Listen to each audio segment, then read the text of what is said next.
Welcome to the Motogp Xtra podcast. So round 14 then of the MotoGP Championship is behind us. The second of the two Misano rounds. Lots of action happening this weekend, so we will get straight into it. I'm Rhys, and joining me as always to discuss the events of the weekend is my co-host Dill.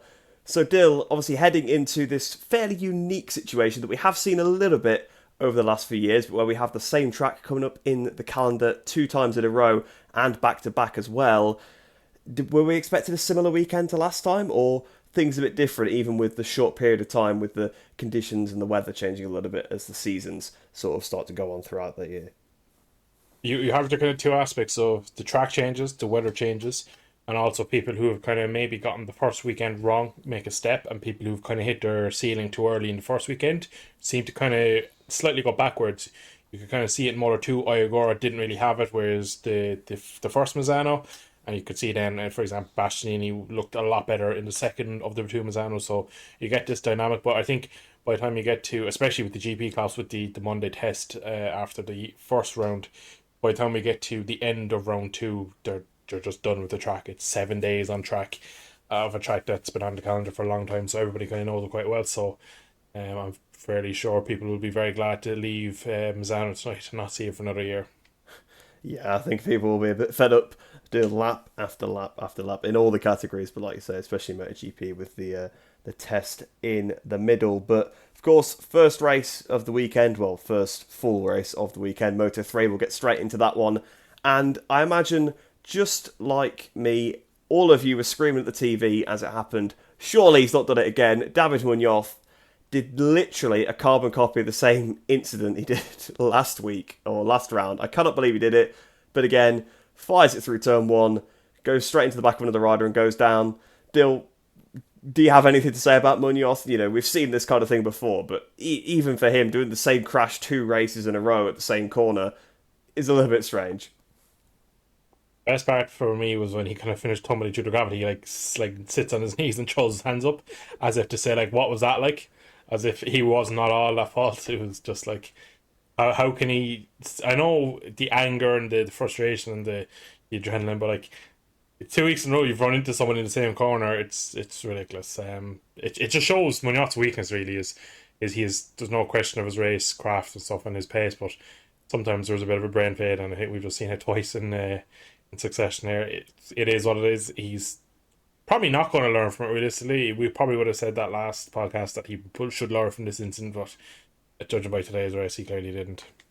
Yeah, I mean, he'd got a double long lap for this race as well for that incident, and then he goes and repeats it. Now, obviously, with the way the incident played out, he won't pick up another penalty, but that perhaps does bring into question, you know, what we give penalties for. I mean, I suppose you've crashed yourself, I suppose you've not affected the other riders, so I guess you don't get one. But you've clearly shown the same behaviour yet again. It's just fortunate he didn't take out, I think it was it Nepa that hit on the back this time? Obviously, he took out Rueda last week, but I think it was Nepa that he hit. Fortunately, managed to stay on and wasn't affected too much. But yeah, I mean, it was absolutely ridiculous that he managed to do it again. He did remount and actually wants to crash again. So yeah, Munoz really a weekend to forget. But aside from Munoz causing carnage at the start of the race, we had initially a bit of a big pack, so it didn't quite start the same way as last week. So good to see that the races didn't play out the same, because of course last time I think Ortola and Holgado tried to make the break initially from everybody else, whereas this time it was a bit more of a long stretched out affair until about 5 laps to go. Would it be about right in saying that? I think that's when the top guys really then started to stretch away. So were you surprised to see the race not playing out in quite the same way? Because last time it was a fairly smallish group that had pulled away throughout most of the race, really, rather than just the end.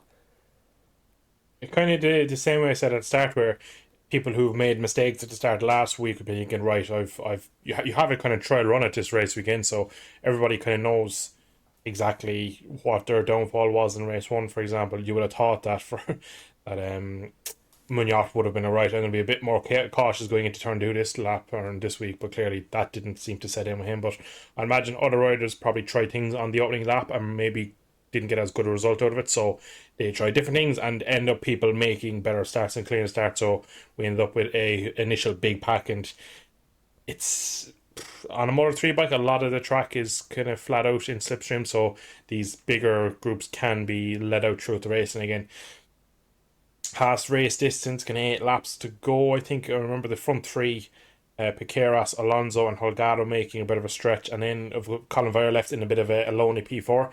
But then with about 5 laps left, the four of them are back together, and it's just pretty much who's going to come out on top out of them four, and they're on the line. And obviously, it was it could see that, like, for example, for Asada took pole, but you could see that he obviously had built up over the 2 weekends to get that, because he had to go through Q1 on Saturday and go straight for pole position, but ended up getting a long lap for warnings of track limits and finishing like P13. So it just shows that even though the grid might be slightly different because of all the laps in over the 2 weeks, the race pace of the top guys still prevails in the end, and that's why we saw the probably the top 3 or 4 in the world in that category go hammer and tongs for the last 5 laps. Yeah, like you said, the top riders really were at the front. We've seen this so many times over the last 2 seasons. Really, a lot of the protagonists have been quite similar, obviously minus Masir and Sasaki, but some of these guys, Holgado, Alonso, they've been sort of since like last season. Really, they've been towards the front of the second half of last season at the very least for David Alonso. So we have seen those guys, and like you said, Colin Vire as well, fighting the way at the front. You did mention Forsato. Was a bit of a shame for him. First pole position of his career, but race really didn't go to plan. Started off, I mean, we saw last week actually, he was getting his elbows out, wasn't he? And was making some moves. Obviously, it kind of started, I think, his race downfall with a bit of a botched pass on Adrian Fernandez.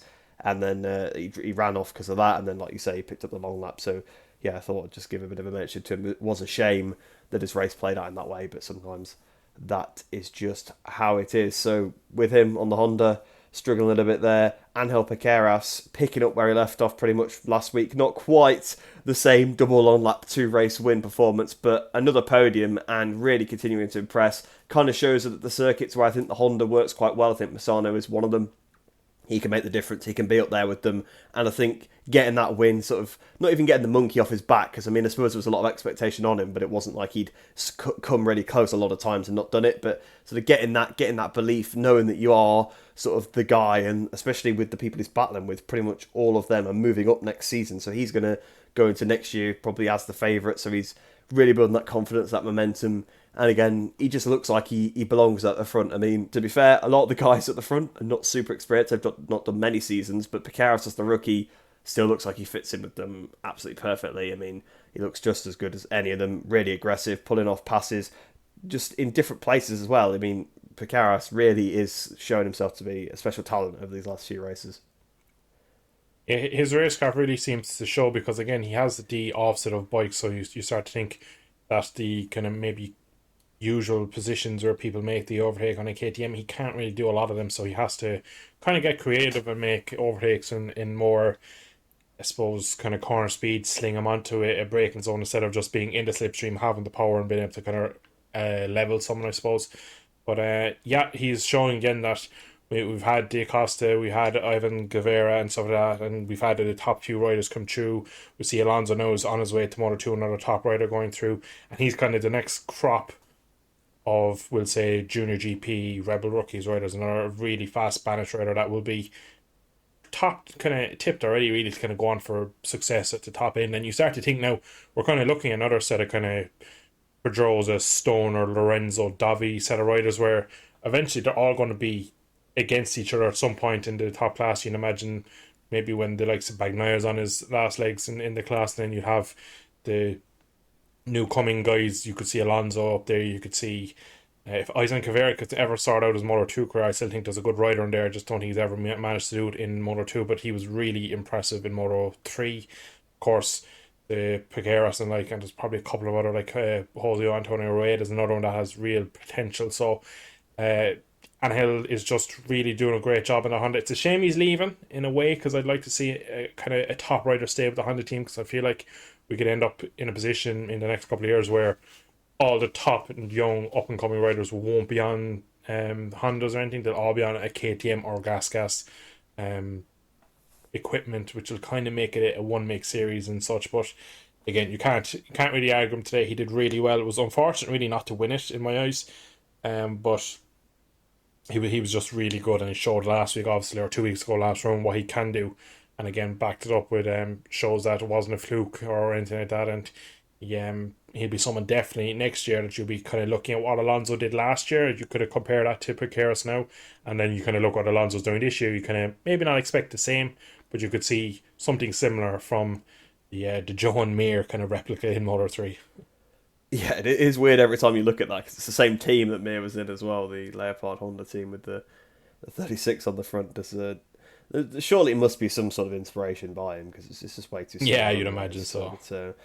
But yeah, obviously you say that he might be moving off the Honda. It sounds like he's probably going to the MT Helmets team for next year, which obviously is a solid ride. So yeah, I think it's he could very well be on for a David Alonso style season next year, because obviously David has pretty much dominated this season. And to be honest, with all those guys moving up, Alonso, your Ortola, your Via, obviously you got Holgado, like all them moving up. There's not that many left really to challenge him, so we could have a bit of a steamroll in next year. I suppose we'll have to see, but yeah, Piqueras certainly looking like a talent for the future.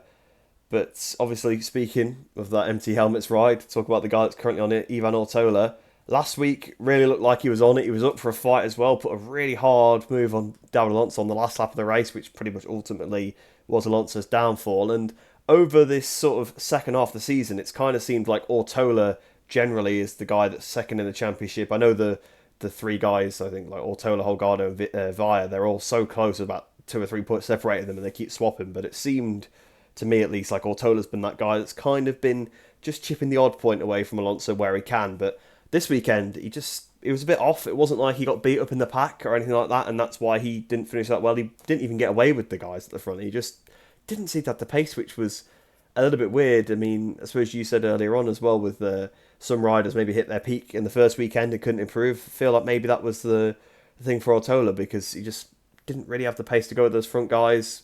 Kind of just mired a bit further back, and more damage done to his championship campaign. Is he down to like fourth now? I think it might be Holgado and Vibe, but I've both got past him. But yeah, really was a oddly slow weekend for Ortola, I thought. I feel like just Ortola has this in him most weeks, really, where it's more, to be honest, right, it's more impressive when Ortola shows up and does a good weekend where he's at the front and he's battling and he either takes a win or a really good podium. But he more often not just does this where he just underperforms slightly, and he is now down into 45 points behind Holgado and Vire, who are tied on 189. Alonso with a nice commanding lead at 271 points. So like, it was always a stretch. I think we're kind of pulling out the pulling the dog's tail here with this championship, trying to just stretch it out to the end of the year in terms of the battle. But even to finish second now, I wouldn't really bet against him beating Colin Vire or Holgado through these remaining 6 rounds, just with the inconsistency. There's no question of his speed. And again, last year I think we had this kind of pretty much same kind of debate that we expected a step this year where he'd be more consistent. And you could probably argue the fact he was second in the world for most of the season and he was up there a lot, but he still just isn't. Like, I'd look at Holgado as a much more consistent rider, and I've been critical of Holgado's consistency up against Alonso.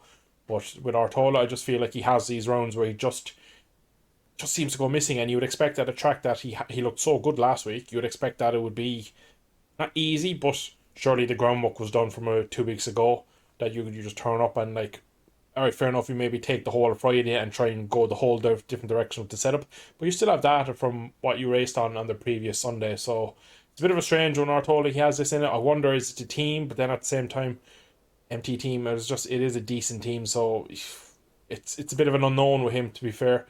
And I think it'll kind of hamper him in the class, or in his career really, more than anything, just the lack of consistency, because there's no question of his speed. It just needs to kind of click more often for him.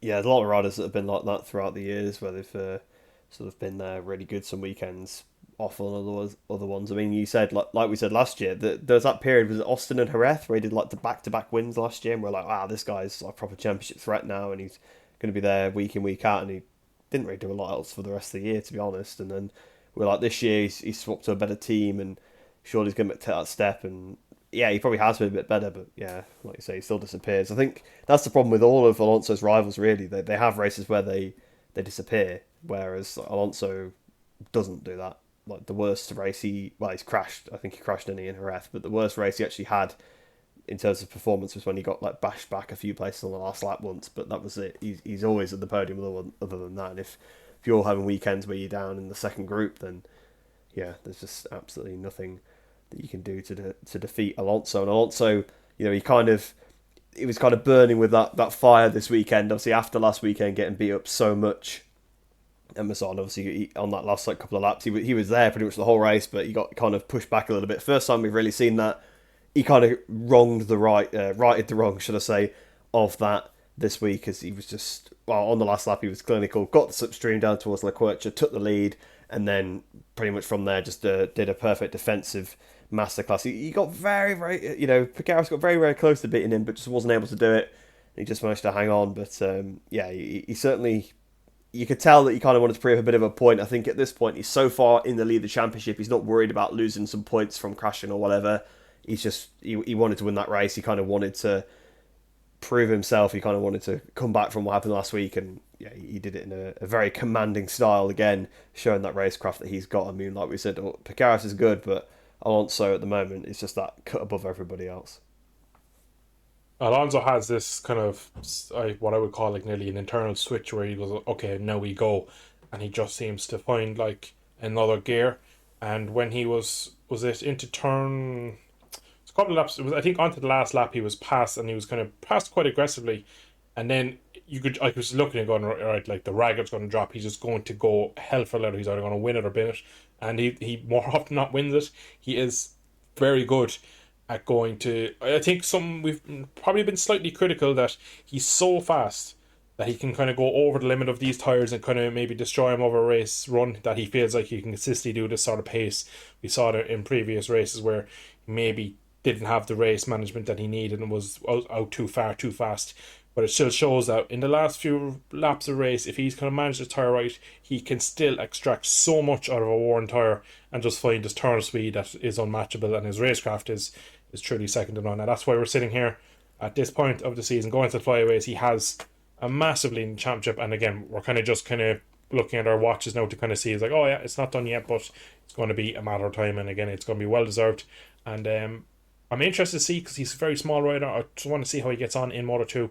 I have mentioned already Guevara, how he's struggled so much in Moto 2. Now, I don't feel like Alonso will have the same issue, but if you ask me in Eisen's title-winning season, would he struggle so much as he has, I would have said no, but here we are. So, I'm looking forward to seeing him going up at this point. That's kind of what my next kind of stepping stone for David Alonso is, just see how he makes the jump to 765 triumphs, but at the moment it's just a matter of time before he is a world champion.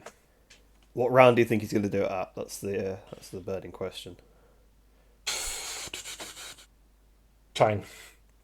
Chang, there you go. I'm going to say Motegi. I actually don't know the order of them exactly this year, so I don't either. It could be unrealistic, but... Yeah.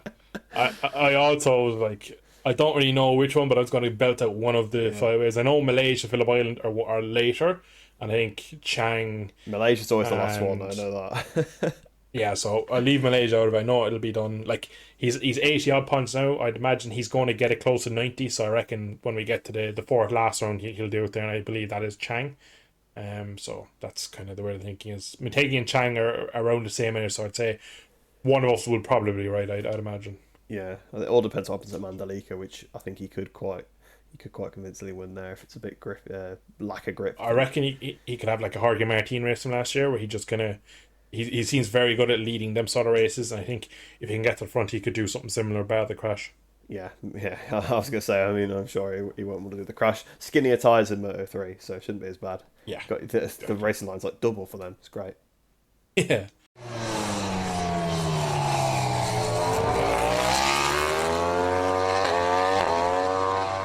So moving on to Moto 2 then, and my initial thoughts of the first few laps was Honda Dunlop. I don't know if you have a similar thought of that, but first few laps kind of was Arbolino, Canet, Vietti sort of running in that order at the front, and there was about maybe half a second between the three of them, and they were just running line astern and miles ahead of the rest of the pack.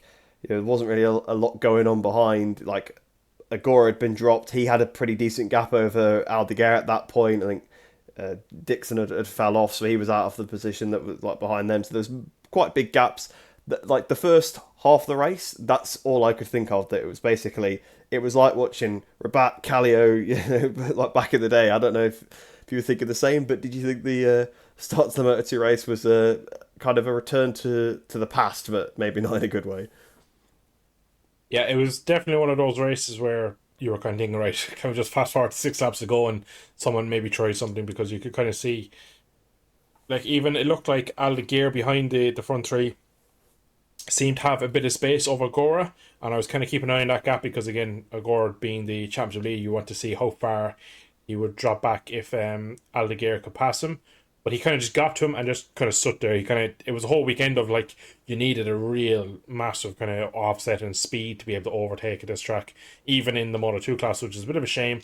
But to be fair, right, I kind of accept a slightly dull first half of the race for the finish we got. It was a real kind of cracking finish the last kind of 4 or 5 laps with all the mistakes and stuff and the changing positions and everything that happened. So I'll accept kind of maybe a dull 2/3 for an exciting third of the race, really. Yeah, like you say, it really did redeem itself at the end, and may as well talk about that ending and sort of what was going on, and we'll come back to the championship contenders later because they didn't really play much of a part in the actual race at the front, which is weird to see. You don't tend to see that, but that's how it was this weekend. So we had Arbolino finally seems to be on song with that Mark VDS Kalex just as he's about to leave it. Last few rounds, like Aragon, previous Misano here, he seemed like he's kind of got to grips with it finally. We've got the old Arbolino back, which to be honest we haven't seen since like probably midway through last year, really, before Acosta really started thrashing him. So it's good to see. But Arbolino running into a familiar issue that we've talked about many times on the podcast before in Moto2, seems to be gearing troubles. I mean, when you can see the guy with his foot literally trying to bang it into gear, you know he's hit a false neutral or he's struggling with the box. And a couple of times that happened at Tramonto once. It happened, was it 13? And then obviously on the last lap it happened as well. So yeah, I definitely feel for Arbolino. Again, is it just these typical Moto2 gearbox troubles? Do we need race boxes? We said this before. Do we finally need race boxes in Moto2? Because I think it's ridiculous that we still have these street boxes. Because they're deciding races. You know, there's at least one or two races a season that are decided by this usually. First off, I completely agree. We do need the race boxes, but I think today might be a slight, maybe not all of them, but he did say he was getting cramp in his calf. He said he felt like he just couldn't feel the lever, so he reckons that it was kind of partially down to him as well, not being able to engage the gear correctly physically, just because he was getting cramp. But I do agree. I think it's beyond now. We do need to get a top level gearbox in this class. I can understand where they try to cut costs and have like a set gearbox that everyone's run, but I can think going back to when Sam Lowe's was on that bike and he had a couple of issues every year with it, and he like massive mistakes where he'd go in so hot and miss a downshift and it would be a very dangerous crash. So I think it's a matter of time before we get them, really. I think if you look at all the money spelled elsewhere, I'm sure they can somehow find a way to have a much more consistent gearbox, because it's kind of nearly the only class we really see it as often as that. We see it the odd time in World Superbike, but like it's a lot more common here in Moto2, and it's just really down to these very agricultural gearboxes. Yeah, it's like the one area really where they're behind, because I mean they don't have all the electronics and stuff, but I don't think that's necessarily a bad thing. It's just part of the class that makes it what it is. But I think the gearboxes and stuff definitely where they're behind. Because I think even Moto3 has like obviously specific race boxes. You don't have the issue there, so it seems like surely the lower class should be worse off, whereas the middle. I mean, then you're getting a massive jump from Moto2. Like you kind of want to reduce that jump maybe so sometimes from Moto2 to MotoGP with the gearbox and stuff. And I don't know, but like you say, he did mention in his interview that perhaps it was partially him as well. He was struggling with some pain, so it could be that, but probably also trying to force it in when it's not going in probably didn't help too much for that one. But of course, like we said, he had that issue a couple of times throughout the race, but notably on the final lap into the Caro corner, he had a massive lead. It was absolutely done, but he runs wide, and all of a sudden, Aaron Canet, obviously he has finally got that win off his back earlier on in the season, but how many times has he been sat there in second position? And we've said, you can only be second so many times, and you finally, the leader's going to crash, the leader's going to make a second, you finally up into the lead. And that happened for about 2 corners till he over-defended through the last corner, didn't get on the gas early enough, and got dragged to the line. Now, I don't really have words for it. I can't believe that someone managed to do this, because at the end of the day, Mazzano corner is basically unpassable, really. Like, you can chuck it at the inside. We saw in World Ducati Week, that does not work. It does not work. You cannot do it. We've seen it. Polo Spagaro, Andrea Iannone back in the day in the 125 class. It's borderline impossible to pull off that pass. You're better leaving the door open, letting the guy just dive bomb and then just run wide and just cut him back to the line. Or at least, as we see sometimes going into the last corner, they go defensive on the entry to stop the pass, then sweep back to the outside a bit more to get the run onto the line. But can it, when defensive, when I first saw it, I thought he just went overly defensive and just obviously lost the run because of that. But then he just also didn't seem to be that eager on the throttle, maybe just trying to make sure he avoided the green. But Vietti, I mean, to come from where Vietti was to actually out-drag him to the line on a Moto2 bike as well, it's not like it's a little Moto3 where that like fraction of a second makes a big difference. It's crazy. It's crazy how he managed to bottle that effectively. I mean, that was his win. As soon as Arbolino ran off the track, that was Canet's win to lose, and yet again he managed to do it. Yeah, unfortunately, he defends the entry line and also somehow like defends the exit as well. It was weird. The only thing I can think of that he just doesn't go high in the curb in case he catches the green, but he leaves such a margin, and it's Aaron Canet in a nutshell. Like, it's just, he finds new ways every week to let you down. He did such a good race. He was probably the most consistent of the three. There was the least mistakes. Obviously, we saw Vietti make 2 big mistakes and change the direction and kind of downshifting himself in terms of the bike really getting upset. We saw, obviously, of course, a couple of Arbolino misshifts. Aaron Canet did very little wrong and saved up all his kind of power points till the last corner. And I also agree, I thought he over defended the entrance and cost himself in the exit that he's got such a bad run. But when you watch it back in the helicam, he actually doesn't go that defensive. He just merely refuses to exit the corner with speed, which was a peculiar way to end the race. And I must say, it just shows a bit of naivety from Canet, really. I don't know what I have to say about him. Everything about Canet, it's always a bit kind of, there's always something with Canet. It's never He's so still got the straightforward. monkey on his back, like, almost, even though he's won the race now. He's got that monkey off his back, but he's almost rides like he still hasn't won a race. It's so strange. He rides a bit with a chip on his shoulder because he claims MotoGP teams have kind of glanced over him because of the tattoos and stuff. But like, at the same time, you could stick an alien on that bike if he was fast enough. They wouldn't care where they're from or what. They'd put anyone on that bike or on any GP bike if they're quick enough, if they have potential to do well. And Canet, who, if you go back to kind of 2014, a long time ago, I know he was such a high prospect when he came into the Estelle Glizia Moto3 team, and he was tipped to be a Moto3 champion. That didn't work. Moved up a bit earlier probably than most people expected, and has been very good in Moto2 for a long time. But he's had this always about him. He's had this kind of nearly, just this kind of handle that he just does not, he doesn't finish off races well. He doesn't, like, if you look at the Portimao one, he had a bit of a buffer in that race when he came to the last few laps, and that's why he didn't throw it away. But like, if he went hand to hand against Dixon or Agora or anyone else in the class, really, you're always betting against him because you always think he's going to either 1, crash, 2, make a mistake, or 3, somehow end up at worse tires or something. There's always something with him, and I just feel sorry because I don't think he'll ever make it to GP now for this. I think he'll maybe turn into a bit of a Tom Lucy, where good rider for a season, maybe gets a good season here and there, has a couple of years of purple patches where he might be third in the world in Moto2, but never the guy that will be going to GP. But the incident today was just, it's unforgivable. Like, he's over defended the entrance, and then just like, it's a laziness on the exit is kind of costing him by just not picking the bike up and getting on the power. It's the amount of leeway he'd have to give to Vietti for Vietti to get the run and to get past him in the line. Like, the line from Mazzano in the last corner isn't that long, so it's just it's a chronic mistake, really. And really, I think he won't be sleeping very well tonight, unfortunately. Yeah, it would almost have been better if he crashed. Like, it would be less embarrassing. I mean, like, it would be bad enough if he did that, like if he crashed on the entry trying to defend. But if he'd done that, then you could at least say, oh well, he was making sure he defended. But yeah, like you say, he just didn't get on the gas, and yeah, just it is so strange. And like you say, yeah, he came in, he was tipped as a hot prospect. He kind of got caught up in that whole Estrella Galizia and Mark VDS thing, maybe as that team was kind of collapsing slowly. You know, as the MotoGP team was collapsing, even the Moto2 team went a bit off the boil for a little while, and so then Estrella Galizia didn't really stay around much, if at all, really, after he left.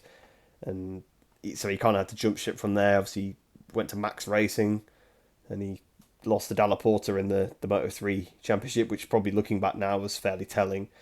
Yeah, That really that was quite a weak crop, I guess, when you look at the field, because Dalla Porta really has. I mean, at least as they've jumped up to Moto2, obviously Canet's clearly been better than Dalla Porta on the bigger bikes, but he's always been on plum rides as well. Really, the Aspar team, okay, they were using Bosco Sciorro when he first got there, and maybe that wasn't the bike to be on. In fact, he probably was still speed up at that point, but you know, he's been on the Pons bike as well since then, and now he's on the Fantic bike, which obviously was VR46 back in the day. So, you know, some of these championship winning teams he's ridden with, and yeah, he's never quite been able to deliver, unfortunately. And like you say, kind of almost as if he's got this riled up in his head that because I don't think he's making it up about obviously being rejected by the teams. I'm sure there probably has been comments made, and I imagine there probably has been people that have sort of scorned at him, which is a shame.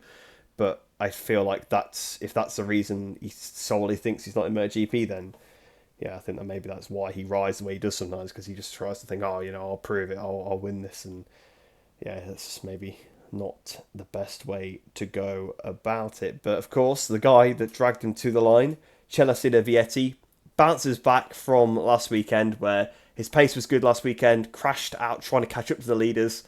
This week, gave his best go to do that again, to be fair, a couple of times, tried to chuck it up the road. But this time, managed to come out on top, takes his second win of the season. Really does seem like Vietti, he will show up at the tracks that he's good at. You know, he shows up at Austria every time, he shows up at Misano every time. We've seen this in the past, but, you know, again, kind of proving that when he gets things together, he can deliver. And I know this is a bit ambitious to say, but he's still got a mathematical shot at the championship. I think I probably disregarded it last week when it got mentioned, but he's still mathematically there or thereabouts, obviously with everything that happened today. But even that side, I think building up a decent run of form, if he can just brush off what happened in the last round, he was fairly competitive in the couple before that. So I think Vietti's finally starting to click now again with Io. I mean, I know he's off at the end of the year anyway, but I think he's finally, almost like Arbolino away, kind of now getting into stride a little bit with these new Pirellis. yeah, he's 61 points back, so we'd need another kind of injury or something for the top few really for anything really to realistically happen there. And I think as much as I do like Vietti, I think he's not going to continue to do this for the rest of the season. I think he will go back to being P7 in a couple of flyaways. I hope I'm wrong. I hope he can take this form and bring it into the end of the season and kick on his 1 or 2 seasons next year. But I think if we had a championship at Misano in Austria every week, I think we'd see a world champion. And you can't not forget as well how he started a couple of seasons back there where he was up against Aldeguer and he was absolutely brilliant. And it just started to make 1 or 2 mistakes, and then it just showed a few cracks and weaknesses and showed that it was just a bit too soon for him. And he's never really recovered that sort of speed that he had that season. And we've all kind of understood that rider's still in there, a bit like Arbolino, but we just are trying to wonder where or what we'll need to bring it out, what team we have to go to, and what sort of package will we need to kind of get that out. But we can still only applaud him on his good days, and today was a very good day. Again, like you did mention, he did try his best to throw it away on many occasions, and again, he did crash last week, kind of doing a similar kind of race where he was trying to push to catch the front and ended up going over his limit. But again, full props today. He was very good. A bit fortunate in the end, but the fact that he saved the couple of big moments, I think he kind of rode his luck a few times, but he deserved in the end to get the win. And it was a really good last corner, because we can kind of criticise Canet for being over defensive and poor on the exit, but he still had to nail the corner and go to the right side, because it'd be quite easy to kind of go the same way as Canet and kind of get caught behind him and have to roll and not make it happen and not punish Canet for his mistake. But yeah, he rode a very last good sector and ended up getting a very well deserved win. So yep, a good win there from Vietti. Obviously, like I said earlier, we were going to come back to those title contenders that actually didn't play a factor in the fight for the win. Of course, we had Iagora sat in 4th place. Another solid ride from once again extending his championship lead by quite a significant margin this time as well, because his teammate Sergio Garcia obviously been quite injured in the last few rounds. Finally kind of seems to be almost over that a little bit this weekend, but unfortunately then crashed out of a top 10 position, so he actually managed to score less points than he did the previous time we were at Misano, although I also scored less, so maybe the damage probably isn't still as much as that previous race, but even still, not good for his championship, and to be honest, it is starting now to look like Iagora's as we head into these flyaway rounds, so yeah, it definitely took a bit of a twist today.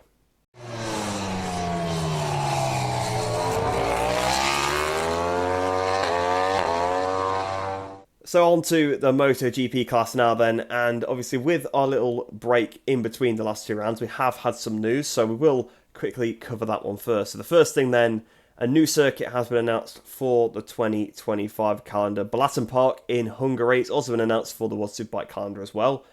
Obviously, we're kind of being a little bit dubious of it so far, because the last few races that have been announced pretty much have been cancelled. Kazakhstan, for example, that's been cancelled the last couple of years. Before that, Finland. So, kind of bated breath. I mean, India obviously did actually manage to go through last year, which was good to see. But this year was cancelled. And basically, every time it seems like a new track gets added to the calendar, it doesn't happen. So, a little bit dubious of it. But it is a bespoke facility, a brand new circuit. So, hopefully, that means it will have been built to the right regulations. But there has been some question marks maybe about the runoffs and things like that. So, we'll have to see. But first of all, we're happy to see sort of MotoGP going to Hungary. Obviously, there's not like I don't think there's a massive heritage for it. Obviously, Gabor Talmashi is the only guy I can really think of Hungarian rider-wise, if I can actually get my words out.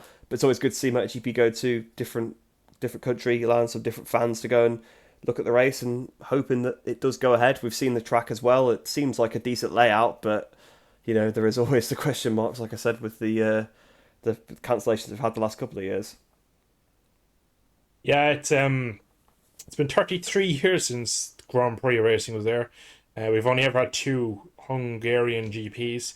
That was back when they was at the Hungaroring, which we're currently F1 go to. There's been talks for a long time of going there, but for many reasons it hasn't worked out. And we've, over the last few years, had a lot of these unfortunate races where it looks like it's going ahead, and then maybe the track isn't up to spec. And then we turn out the track's not even built. But thankfully this time the track is built, and it is a actual facility that's physically you can go and see. So hopefully there's still a couple of stumbling blocks yet to overcome, I suppose, before we can actually go racing. It was supposed to be on the calendar this year, but it wasn't ready, so I got pushed back again for this year. Always a good sign.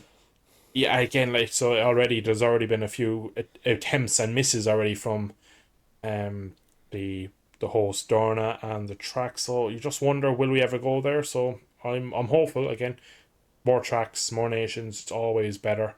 And you did mention Talmashi, so it would be good to see if we can go there. But as I have mentioned many times with other ones, until we get FP1 and we're there and we actually see the track and see it on TV, I'll reserve judgment, really. Look, I've seen weekends be cancelled after FP1 before. That's no guarantee.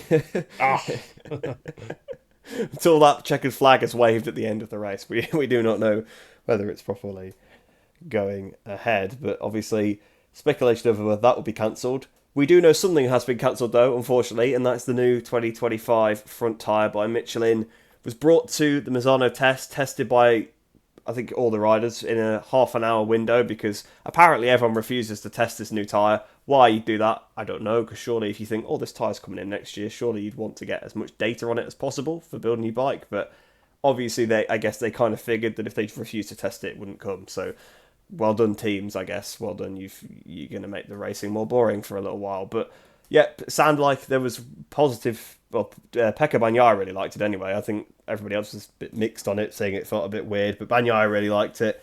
But unfortunately, it's going to be postponed. Obviously, just to fill the listeners in, if they didn't know, really the objective of the tyre is to try and get rid of these tyre pressure issues that people have been having, where obviously they set the tyre pressures really low because the tyre gets really hot and the pressure goes up with all the ride height devices and stuff.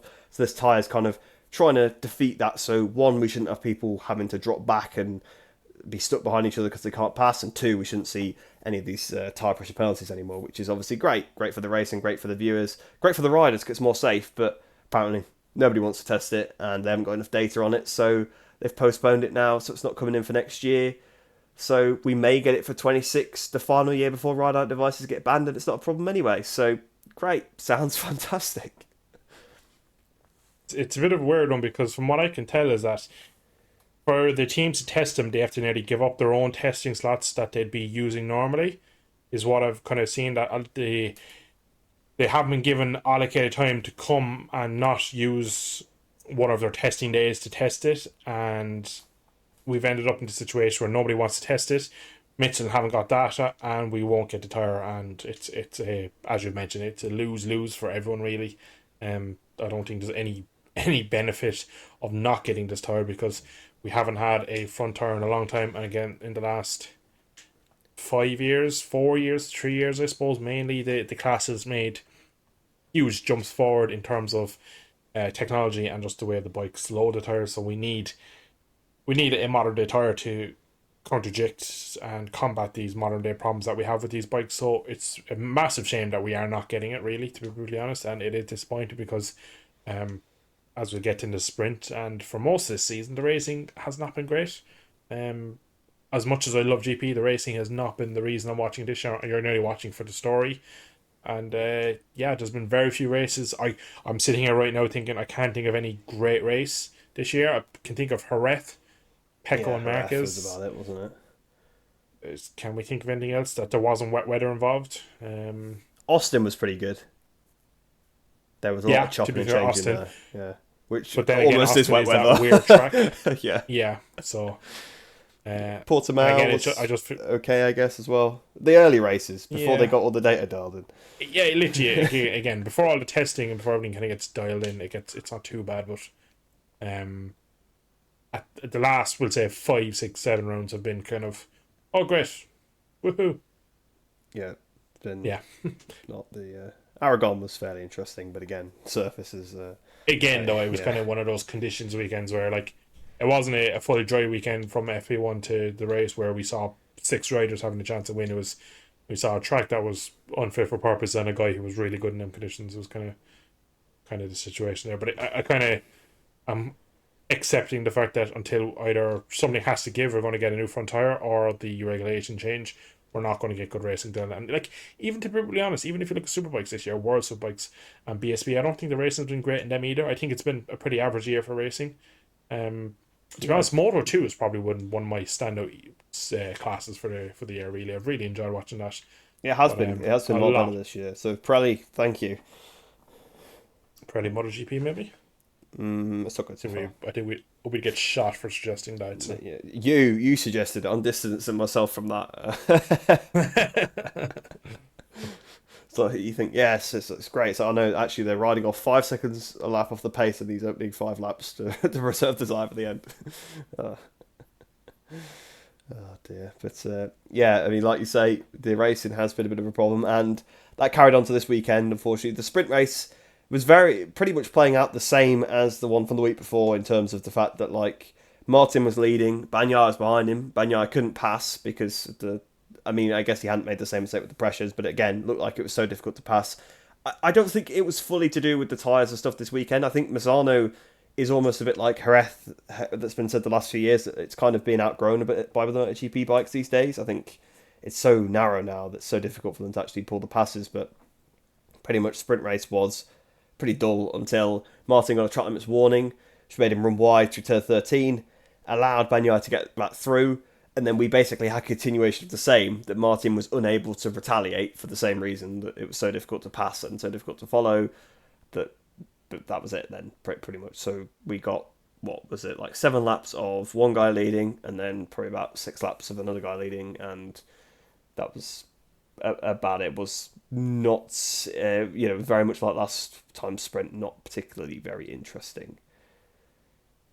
I think with the current regulations, we've run into a bit of an issue with these sprints that when they're on the limit, they're just not very good race bikes. They're amazing to see how fast they can go around, but when you're on your limit, you cannot race. They just do not race well. I think what we see on the Sundays where the races are better is because tires come into it. Because again, you can't go hell for leather for 40 minutes on these tires, so you end up with these high wearing and high degrading tires that leads riders like Bastianini and usually Pecco to benefit from being slightly kinder to these tires over the long races. So we end up seeing better races. But I genuinely, if we haven't seen a good race all year, I cannot remember when the last good sprint was. Again, weather permitting. We see really entertaining opening laps where people also realize they have to risk a lot for their the race. Really, they have to make up positions early. But I can't remember seeing a sprint of late where it was action throughout. Usually with the sprint, first 4 or 5 laps go by and then you have steady gaps everywhere, and it's kind of like, right, he just needs to do another 6 of these and he's done it. Like, it's more of the sprints at the moment are more of like a show off of what they can do more than race pace. It's kind of like a 22, 23 bike kind of time trial little session. It's unfortunately not gone the way they probably would have hoped. But I'm hoping when either we get the new front tire or we get the new regulations, that will be fixed. Yeah, like you say, pretty much you get some flurry in the first couple of laps, and you basically just get people putting silly moves on the first lap because they have to pass then, because it's the only time you get a chance to pass. And then basically everyone, yeah, like you say, running the qualifying pace, which, to take a step back, is fantastic to see. Like, the pace that they're doing is ridiculous, and the fact that they're so on the limit everywhere is ridiculous. And some people find that very entertaining. I mean, so do I assume. Don't want to speak for you, but we both do to a certain extent. But we also want to see some fair and bashing. And some people are saying, "Oh, what are you talking about being boring?" Because they're all on the limit and stuff, which is great to see. And the lap times is cool to see, but really, when you're actually watching the TV, if you've not got that timing up, you can't tell what lap times they're doing anyway. So it's kind of like, doesn't matter. They could be going 10 seconds slower, but if they were, properly passing each other, that'd be way more interesting. But so to give the caveat of that, then yeah, there is at least the pace that they're doing is phenomenal. But like I say, it pretty much turns into a qualifying session, and that's why they then just can't pass, because they're on the limit everywhere. No one can really break the braking zones are so short these days with the ride-out devices. I think that's something that's undersold a little bit as well. The front tyre pressure is focused on, which it is probably the biggest issue. But the reason why the front tyres have so much pressure in them is because, or have so much pressure going through them, is because the braking zones are so short, which means it's even harder to pass, because if you're 10% better than someone on the brakes, for example, that the braking zone is shorter, so that 10% is less meters, so it's harder to do, for example. I know no one is 10% better than anybody, because that would be too big, but it was just a number to sort of pull out. So yeah, unfortunately the sprint race wasn't too interesting. But before we move on to the main race, just to give a bit of a shout out to a certain Yamaha rider, Fabio Quartararo. I know I wrote the notes this week, so you can tell that much, but he had another really good weekend, because I think last week we were saying, oh, well, I definitely said on the podcast, I expected him to drop back this weekend because he was really good last time at Misano.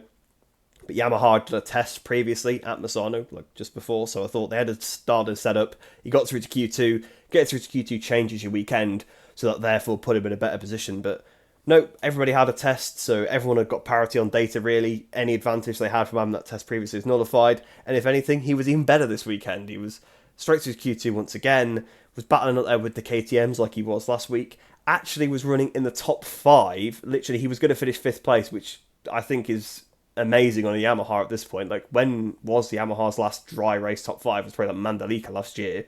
Could be completely wrong, but I'm pretty sure that is like correct, excluding the sprints, obviously, with that podium where everybody fell off, and that technically wasn't dry because it was wet patches everywhere, but that would have been really good. But he ran out of fuel, unfortunately, on the run to the lines to finish 7th, but thought I'd give him a bit of a shout out, because and he's done a good job, but I also think it is showing that Yamaha is making steps. And actually, something we completely haven't mentioned yet is that apparently they are building a V4 now as well.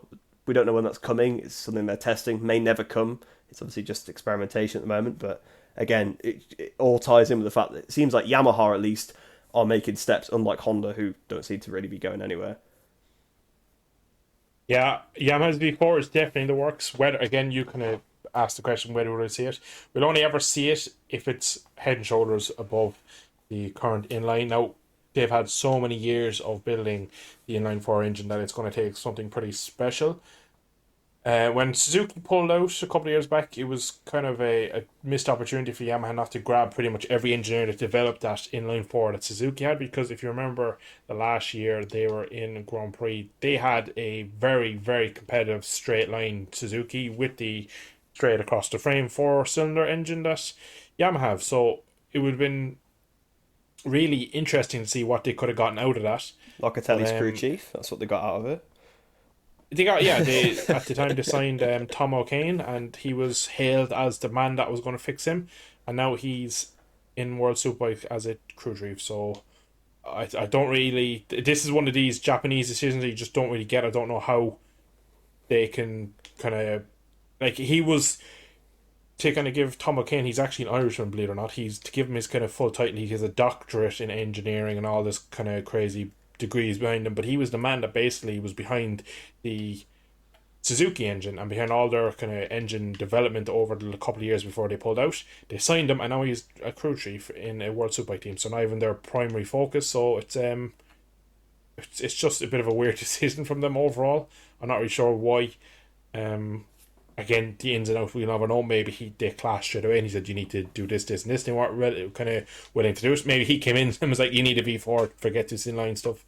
But it's really interesting that finally after all these years, because all through the Rossi era, through Lorenzo's era, and now Quartararo's era, it was no, we'll never build a V4, no, we'll never build a V4. And maybe now that Lynn Jarvis is stepping down, I'm wondering, has that been enough for them to kind of think themselves, right, well, it's been a changing of the guard. We've won so much doing this way. Clearly, the sport has moved on.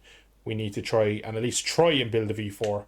It's well under development at the moment. It's probably not a physical item yet in terms of something they could probably turn up tomorrow.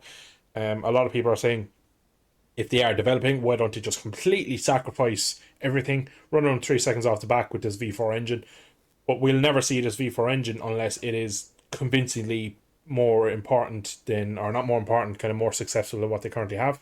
So it'll be a big change if again, I'm very skeptical to think we'll ever see it, because I think in their own ways it'll take away a lot of what Yamaha stand for, and I think they're maybe just going down the route of just building a V4 just to see where they're maybe missing out and where they can nearly improve the inline 4, which would be a cool way to see if we can get the inline 4 back at the front. But to kind of finish up on it, they had a great weekend. Well, Fabio had a great weekend this weekend, and it shows there is some light at the end of the tunnel, and pretty much this V4 in development is kind of coming out, as that was the big development that was going on behind the scenes that Fabio had kind of signed on for to keep with them. So that's kind of came out as well this week, that around the time that Fabio signed his contract to remain with Yamaha, there was big development coming, and it was the V4 engine, we believe. So yeah, lots of going on at Yamaha, and hopefully in the next couple of seasons they should be back fighting with the Aprilias, the KTMs, and of course Ducati. To be fair, they were already fine with the Aprilias and KTMs this week. He was They've handsomely been on more regular beating all of basis. them. So yeah, it's so actually, because I was thinking of the race and he was running not that far behind Bezzecchi and Marquez. It's like, actually, to be fair, if you think about it like that, you think of he's running against like last year's Ducati. I know like that's still like, oh, they're a little bit off last year's Ducati, but considering where they were compared to last year's Ducati last year, it's just quite a good step. But Yeah. it's also probably don't want to get too carried away. It's going to be a circuit that works well for them, and of course, unfortunately, with Rins being ill, we weren't able to see a benchmark as well with Alex on the bike. So, although he is still probably a bit injured anyway, so I don't think he'd be quite on it. But anyway, some good signs, and it's always good for the sport to see some more bikes at the front. But in that main race, obviously where all that was going on, towards the front, I've just got here what was going on with Bagnaia, because it was so strange. He took the lead to start with. Well, Martin actually got the jump on him again. So Bagnaia does seem to be struggling with the starts as of late, or at least Martin's improved his, because Bagnaia pretty much was having it hands down. I mean, we've seen him come from second row of the grid a few times and lead into turn one, which is pretty incredible. So kind of he's been the best at starts, but ever since Aragon, really, when he was on that dirty bit of the grid, his starts have just gone downhill and they've not been too good. So he lost the lead again going into turn one, but Martin tried to outdo him on the brakes, went a little bit wide, although not massively. Bagnaia did a really good move, cut back up the inside, went round the outside, and it's like, right, you're thinking it's Mazzano. He's done so many laps here. He's been the fastest guy pretty much all weekend. He was faster than Martin in the sprint, really, because he caught right up to the back of him after losing some time behind Binder. Then once he took the lead, Martin couldn't do anything. Looked like really we were going to see one of those classic Pecco controlled races, because he pulled out a bit of a gap even at the end of the first lap, like about half second probably, something like that. But then Martin sort of got back onto the back of him, was looking, had a few overtaking attempts at him, which you don't see that often. Like, you don't get usually more than one attempt, because usually your tyre's done. So it's clear that he was kind of holding Martin up. Bastianini caught up as well at that point, and he seemed to be holding the two of them up. They both passed him pretty easily in the end, then just dropped him completely. Marquez was almost on the back of him. Bagnaia looked like he was having these horrific moves as he tried to get back up the inside of Martin. Actually, when Martin passed him, he almost sort of high-sided off the bike as he was getting on the gas. And then he just dropped back all that time. To start with, you thought maybe he was looking after his tyre, but then it's like he's dropped way too far back to be doing that. Drops to 3 or 4 seconds behind. Then all of a sudden picks his pace up, starts doing fastest lap, closes the gap by about a second, maybe even a second and a half, then crashes. It's like, what's going on? Because if that was the race strategy to look after the tyre, that's fair enough. But he left himself with way too much work to do, then tried to do it all at once and ended up crashing, and effectively has undone the mistake that Martin made in the rain last week. And Jonas Bagnaia is now very lucky that Martin did make that mistake, because if he didn't, he'd be looking at about 50-point championship deficit now. Yeah, it's just the whole race today was weird, because he has the start where he loses again the initial phase, and into turn one, I actually think he does an amazing job, because a lot of people talk about how he cuts back and gets the run around the outside, but a lot of people haven't mentioned that he kind of just squeezes Jorge Martin to go a little more tight, and he knows one of the best overtaking maneuvers in Misano is to go around the outside of one and then up the inside for two, and that's a very kind of a common popular move, we can say, in Misano. So what he does is he just squeezes him, makes him go slightly onto maybe off the racing line and touch, makes him go deep so that he kind of goes to defend the around the outside, which gives him the cutback into the inside for turn one and then the outside for turn two. So brilliant racecraft, something that we can never question when it comes to Pecco. His racecraft is fabulous, and his opening lap kind of positioning is all really, really good. Gets to the front, does a couple of clean laps, and then he looks like he's maybe just trying to control the race, trying to leave everyone behind, run their own race. Because to be fair, at Misano, in a normal race, Pecco and Jorge Martin will nearly not be able to overtake each other because of how awkward this track is these days, and how narrow it is, and the straights aren't long, and that the braking zones are all of a certain nature that it's hard to overtake. But for me, the way Jorge Martin was able to pass him on the brakes quite comfortably, gap him, Bastianini caught him, again, quite comfortably overtook him, and then he drops back so far. There's no question there that is nothing to do with trying to save it out. You do not give yourselves 4 seconds to the winner in this sort of race and then expect to just start going half-second lap faster to come back at them. That is nowhere that was a strategy. There was seriously something wrong. A couple of times we saw in the back of shot when they were focusing on the front two, that especially coming out of I think it's Caro in the back end of the track, just pick up the throttle and the bike would just completely unload and just slide out from underneath him. So it was like he was having big issues from the rear. And then I'd imagine as the tyre wear comes down, the fuel level goes down, the bike starts to move around, he can start to kind of maybe manipulate whatever the issues having right around it. The fact he went so fast in, I think there was a bit of maybe a bit of lost ahead, maybe saw a bit of red, and ended up pushing over his limit. And then of course he crashes in Quercia turn 8, and again he's pretty much not full lean, but he's really upright when the bike goes. So he's clearly, after making a real good stab at that corner, and really was on the absolute ragged edge when it happened. And to be honest, it was expected. I expected to see the crash after he dropped back and then was coming back so fast at them. Everyone was saying this will be his greatest ever win. I was fairly confident he was going to do what he was going to do. I'm no wizard or anything. It's the form book really of these riders, Jorge Martin and Pecco. If the races don't go to plan, ends up usually in one of them throwing it at the scenery. And again, we've seen Pecco do it again today.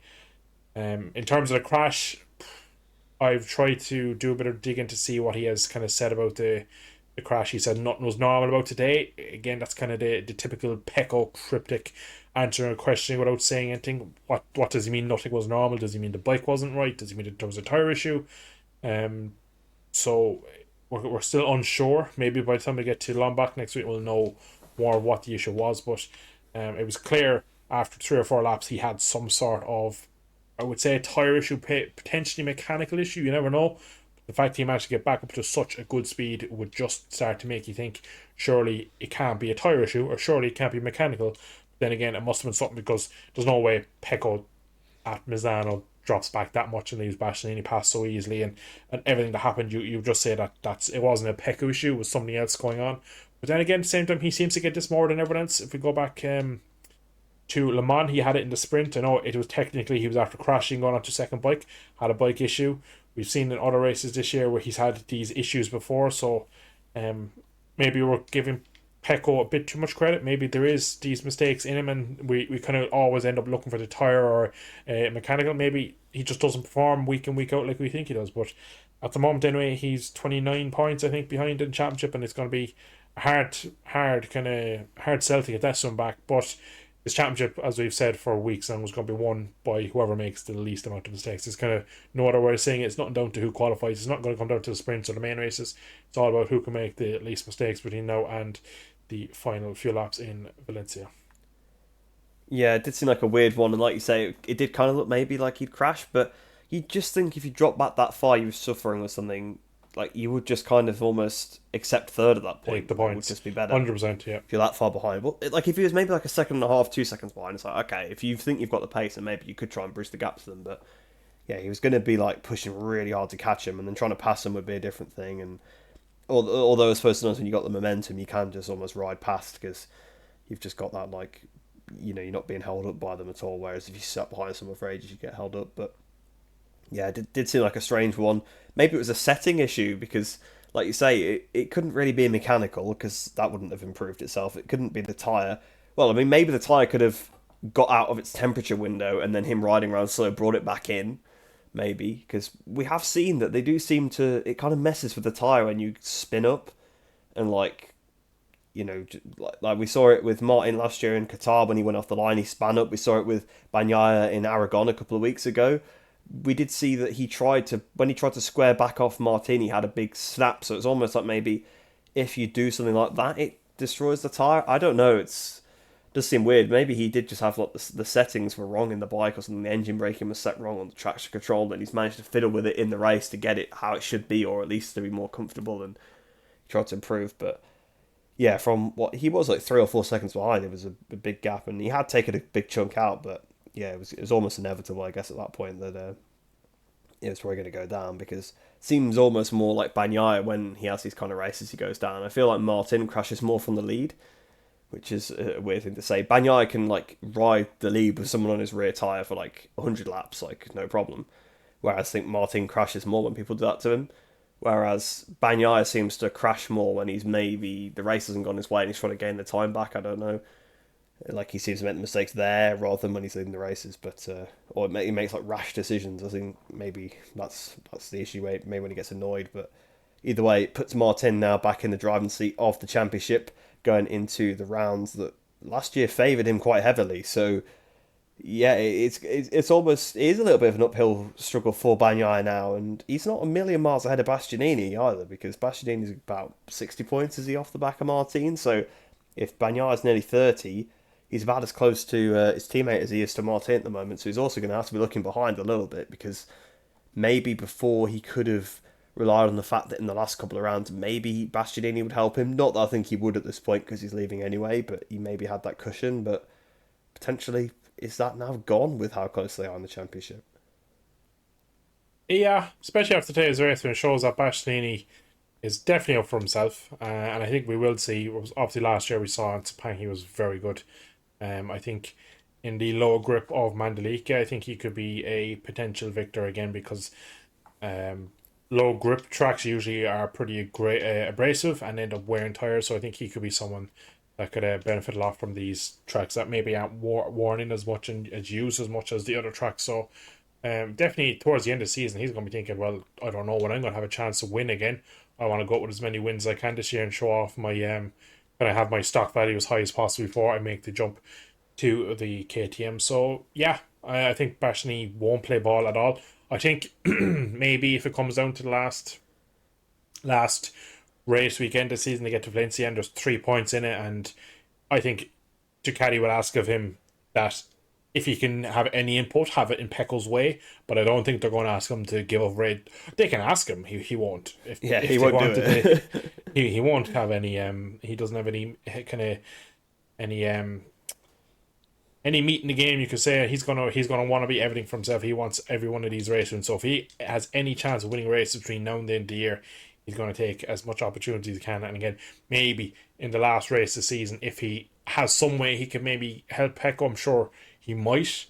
But if it comes down to between help Pecco or win a race, there's not going to be any question there. He's going to be selfish, and so he should be, as I think nobody wants to see a championship won by a rider who's like, oh yeah, I got my teammate to move out of the way and give me 5 points and I win by 2.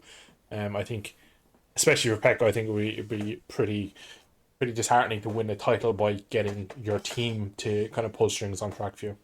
Yeah, I don't think that really would happen in MotoGP. I think the only time that's really ever happened is when it's against another manufacturer. That's maybe a bit different then. Definitely.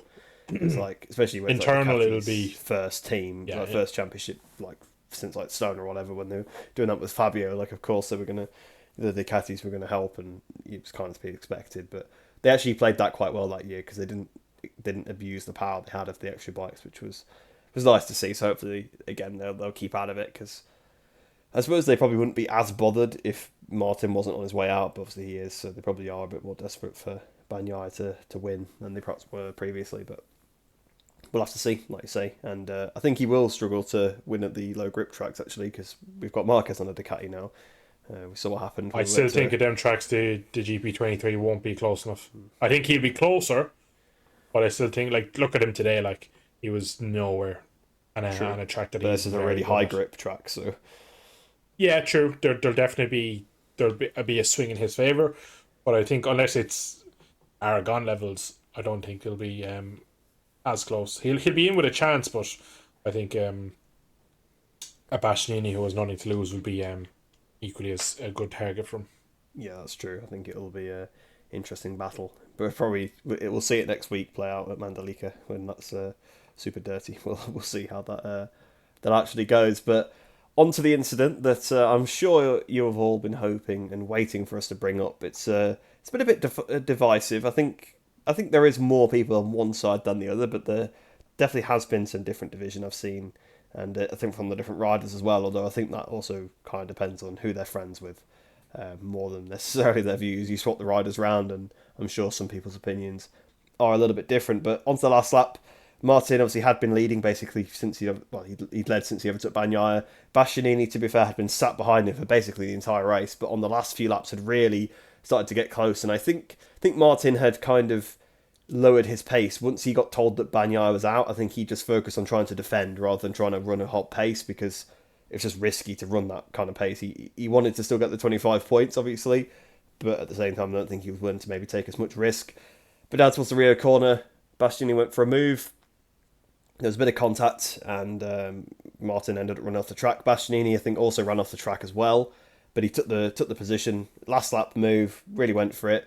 There's been a bit mixed. Martin at the time was certainly not pleased. He made his displeasure known. The only time I think I've ever seen someone slow down and start waving their arms was, I think it was Caricasulo, like in a World Supersport race once. It's not the only time I've ever really seen that. And Martin on the last lap, he had so much a lead over Marc Marquez. He had time to sort of say up yours to Bastianini and sort of waving his arms around, which I thought was a bit brave considering that he wasn't a challenger's warning. So if he'd accidentally ran onto the green, probably got a 3-second penalty and dropped behind Marquez. But there you go. But it was a hard move in my opinion. But I think it was just about on the limit of what was acceptable. I mean, Bastianini did. I don't know if Bastianini just kept it on the curb or if he ran off the track. I think that he does just keep it on the curb. Yeah.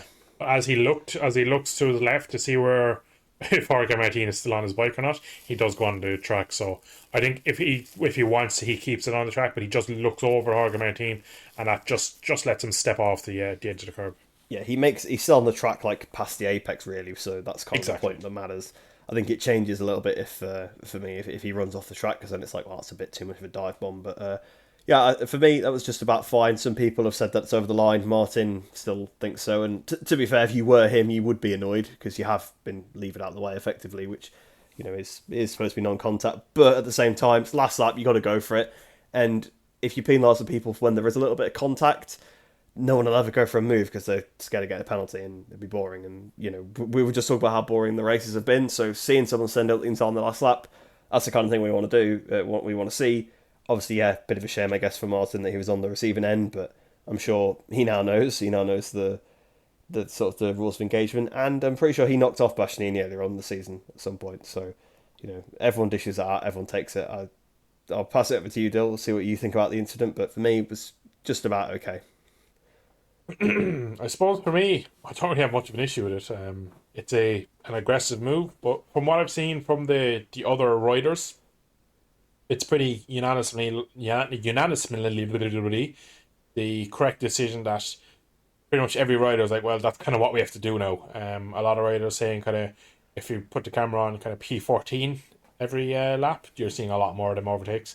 It's just the fact that the front guys are so close that maybe we don't see these sort of moves.